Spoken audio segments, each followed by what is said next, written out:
Sinamahan ko yung friend ko kasi na-scratch siya ng pusa. Kumampun siya ng pusa tapos kinalmot siya.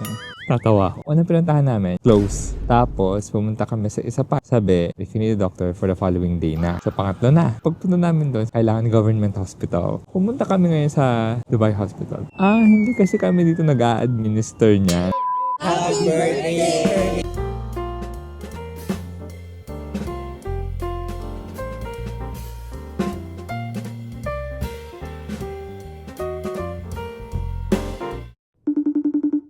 Hi guys! So today, we will be going to Waterfront. Kakain kami doon with my friends and my family to celebrate my birthday. Happy birthday! So here's the fit, white shirt lang. Tapos, ayun, susunduin kami ng friend ko. Shout out, Pia. Hello po! Para napilitan lang siya. But yeah, thank you. Hi po sa aming driver. Salamat po. Bubuhay, Kems Jorna. Welcome to the vlog! Wow! Anong day na? We're here. Oh, gusto mo yun?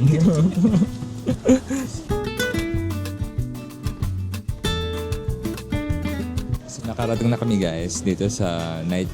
Ay, ba't night market ako ng night market? Nakarating na kami guys dito sa may fish market. Bibili kami ng mga fish para ipapaluto namin. Ganyan. Okay, see you guys. I'll show you around.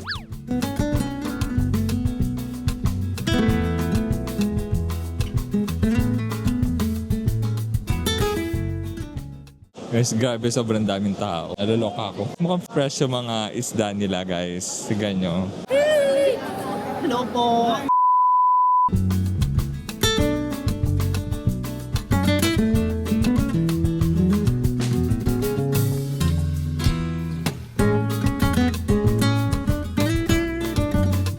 Guys, alam nila yung mga babae bakla na na crabs. So guys, if you notice, ang linis-linis ng fish market nila dito. Tignan nyo yung mga floor guys, sobrang dry. Tapos malinis.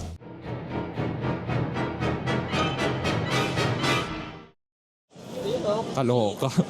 Naloka naman ako kay kuya. So guys, after namin mamili ng mga, fish, pupunta kami ng mga fruit and vegetable market. Guys, hindi ko in-expect. Cash lang pala tinatanggap nila dito. Hindi ko na maalala. So nag-withdraw pa kami.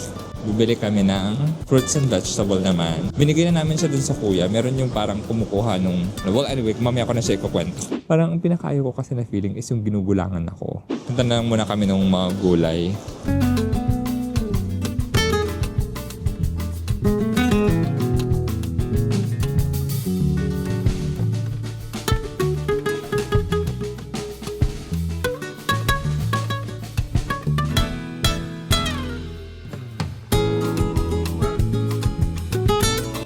Guys, marunong na silang mag-Tagalog dito, yung mga ibang lahi ng mga bumibili ng fruits. Ay, nagbebenta ng fruits. Maano na din sila. Tawag, may yung humor nila, very kabayan na din.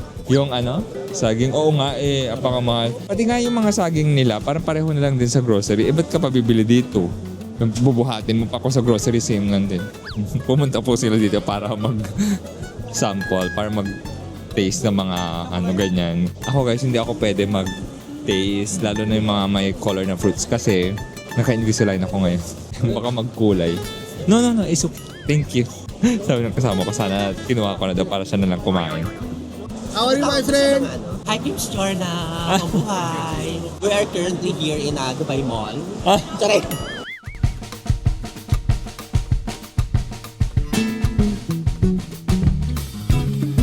So guys, basta kami, pupunta na kami sa Paluto, sa may Waterfront Market. Ang ganda ng sunset dito guys.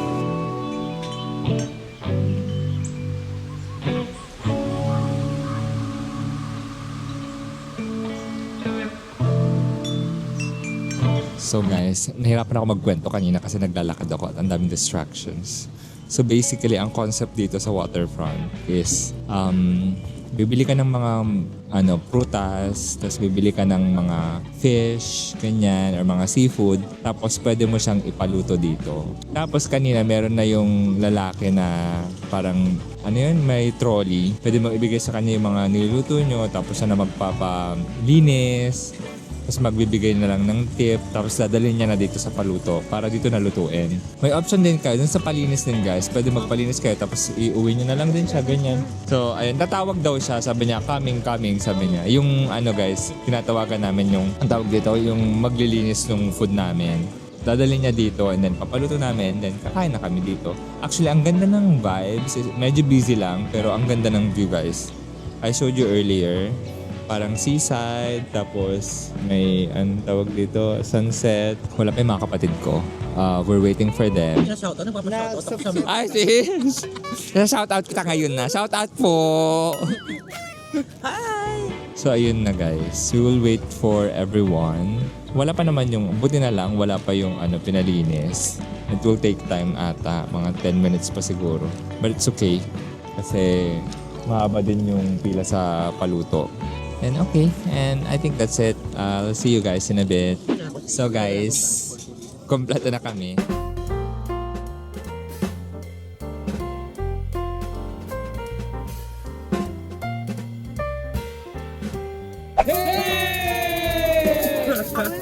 Happy birthday to you. Happy birthday. Happy birthday to you. Happy birthday. Happy birthday. Happy birthday. Happy birthday to you. One more time. Happy birthday to you. Happy birthday to you. Happy birthday. Happy birthday. Hip, hip, hip. Hooray! Happy birthday to you. Happy birthday!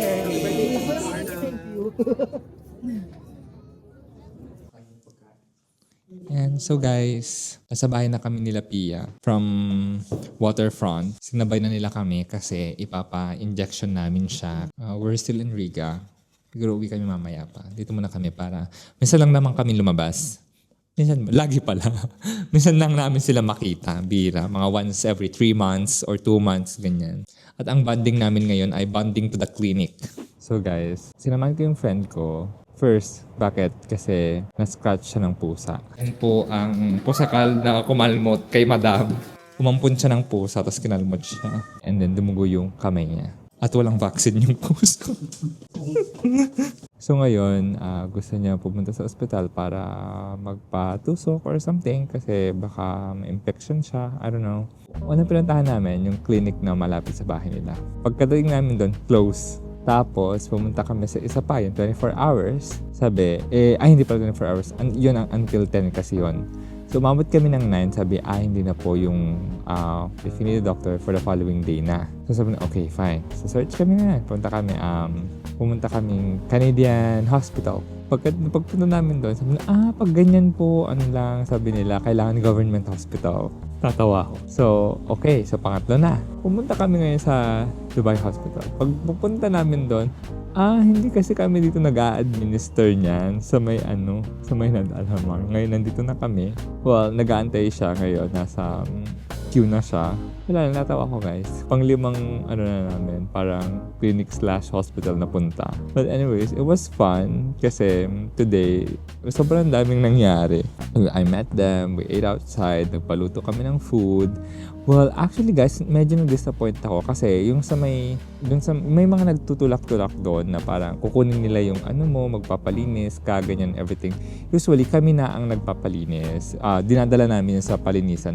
Ewan ko, I'm not sure, correct me if I'm right. Dati kasi, ang parang per kilo lang ng linis is parang 2 point something dirhams. Ngayon, so parang since nakakaawa siya na parang ako na ganyan, okay, tapos bigyan na lang natin siya ng tip after, ganyan. Guys, mind you, ang pinaluto lang namin is like around 7 point something kg ng mga seafood. Wala pa siyang 8 kg. So, if come to think of it, kahit 3 pa siya, ang per kg. So parang 24 lang siya, di ba? Nung biglang dumating siya, sabi niya, I paid 53. Sabi ko, ha? 53? Paano? Di ba? Sabi niya, ano, actually it's 45. Sabi niya ganyan kasi it's 5 dirhams per kg. Tapos hindi siya mag-make sense. Kahit 5 dirhams siya per kg, wala pa siyang 8 kgs, dapat 40 dirhams na. So, lahat ang nagbablog. Sabi ko, can I see the receipt? Sabi niya, I threw it away. Di parang sabi ko, okay, parang ginugulangan na kami na. So, parang gusto ko lang siya bigyan ng 53 na yung exact amount. Sabi niya, how about daw yung tip niya? So, parang sabi ko, okay. Kasi parang naisip ko, guys, kung 24 yung worth kasi noon, kung 3 dirhams ang per kg nung paglinis, dapat, so 20, pag 50 ibinigay ko sa kanya, 25 dirhams na yung tip niya doon. O wala naman siyang, dinala lang naman niya doon, guys. Hindi naman siya ang naglinis doon. Parang siya lang nagdala doon sa palinisan, tapos sinusundan-sundan niya lang kami. And ang bilis lang namin, we're not even there for an hour. Ayun, ending, binigyan ko siya ng 70 dirhams.